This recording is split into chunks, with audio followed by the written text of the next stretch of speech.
അപ്പോൾ നമ്മൾ ഉണ്ടാക്കാൻ പോകുന്നത് കോഴിക്കോട്ടുകാരെ കൂന്തലാണ്. കൂന്തൽ നിറച്ചത് അല്ലേ ചേട്ടാ? കൂന്തൽ നിറച്ചാണ്. Okay, super. അത് എഴുന്നേക്കുമ്പോഴത്തേക്കും ഉണ്ടാക്കിയില്ലെങ്കിൽ വെള്ളം കൂടി തക്കാളി കട്ട് ചെയ്യുന്നത് എന്താണ് മോറിയ കുളുകുലാവുന്നില്ല.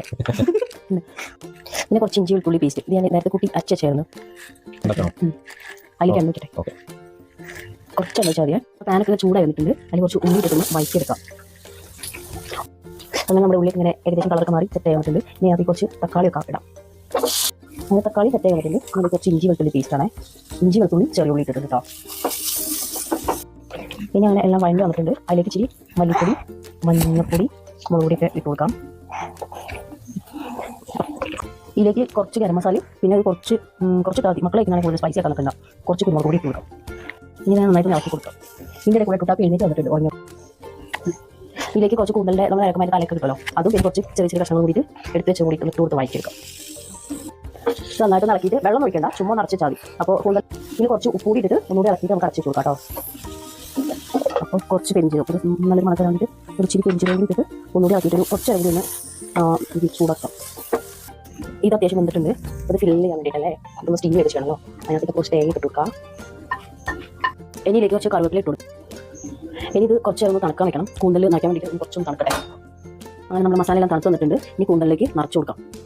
ഇങ്ങനെ കൊട്ടിച്ചിട്ട് ഫില്ല് ചെയ്ത് കൊടുക്കാം. ഞാൻ ഇതിനകത്ത് മുളക് ഇട്ടില്ല. ഞാൻ ഇലക്ട്രിക് എല്ലാം കഴിഞ്ഞു. അപ്പോൾ ഞാൻ ഈട്ടിൽ ഒന്ന് കഴുകി വൃത്തിയാക്കിയിട്ട് ആദ്യം ബാക്കിലൊക്കെ സെറ്റ് ആക്കി അങ്ങനെ കൂന്തലെല്ലാം ഞാൻ ഫില്ല് ചെയ്തിട്ടുണ്ട്. ഇതൊന്ന് സ്റ്റീം ചെയ്തെടുക്കാം. ഇതിനകത്ത് ഞാൻ വാഴ വെച്ചോട്ട് വരുന്നല്ല, ഒരു എന്താ പറയുക നല്ലൊരു മണമൊക്കെ വരുമല്ലോ. 5 മിനിറ്റ് നമുക്ക് നാളെ ഇങ്ങനെല്ലാം വെച്ചിട്ട് കാണുന്നുണ്ടോ? അങ്ങനെ എല്ലാം വെച്ച് സെറ്റ് ആക്കിയിരിക്കുന്നത്. ഇനി ഇത് 5 മിനിറ്റ് നമുക്ക് അടച്ചു വെച്ചിട്ടൊന്ന് ആവിക്ക് വെക്കാം. അങ്ങനെ ഒരു 5 മിനിറ്റ് ഒക്കെ ആയിട്ടുണ്ട്. ഇതൊന്ന് തുറന്ന് നോക്കാം. അതിനകത്ത് നന്നായിട്ട് സെറ്റ് ആയിട്ടുണ്ട്. അങ്ങനെ സ്റ്റീം ചെയ്ത കൂന്തലെല്ലാം നമുക്ക് മാറ്റി വയ്ക്കാം.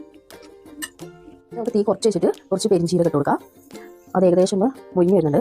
അതിനകത്ത് കുറച്ച് കറിവേപ്പില, ഇച്ചിരി മുളക്, വറ്റൽ മുളക്, ഇതിനകത്ത് കുറച്ച് ഗരം മസാല, പിന്നെ കുറച്ച് മുളക് പൊടി, കുറച്ച് മഞ്ഞൾപ്പൊടി. ഇത് നമ്മുടെ കൂന്തലൊന്ന് റോസ്റ്റ് ചെയ്തെടുക്കാൻ വേണ്ടിയിട്ടാണ്. ഇതിനകത്ത് കുറച്ച് ഉപ്പ് കൂടി ഇട്ടിട്ട് നന്നായിട്ട് ഇളക്കാം. ലോ ഫ്ലെയിമിൽ വെച്ചിട്ട് വേണം ഇതൊക്കെ ചെയ്യാൻ. അങ്ങനെ ഏകദേശം ഒന്ന് ചൂടായി വന്നിട്ടുണ്ട്. ഇനി തീ കുറച്ചൊന്ന് കൂട്ടിച്ചിട്ട് നമുക്ക് ഇതിലേക്ക് കൂന്തലിങ്ങനെ ഇട്ട് കൊടുക്കാം. ഇനി ഇത് നന്നായിട്ടൊന്ന് ഇളക്കി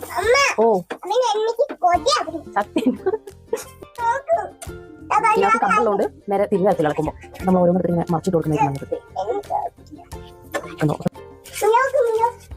പിന്നെ നമ്മൾ കൂടുതൽ വല്ലാതെ ഹൈ ഫ്ലെയിമിൽ വെച്ചിട്ട് ചൂടാക്കരുത്, നന്നായിട്ട് പൊട്ടിച്ചു. അങ്ങനെ കൂന്തൽ നിറച്ചത് റെഡി ആയിട്ടുണ്ട്.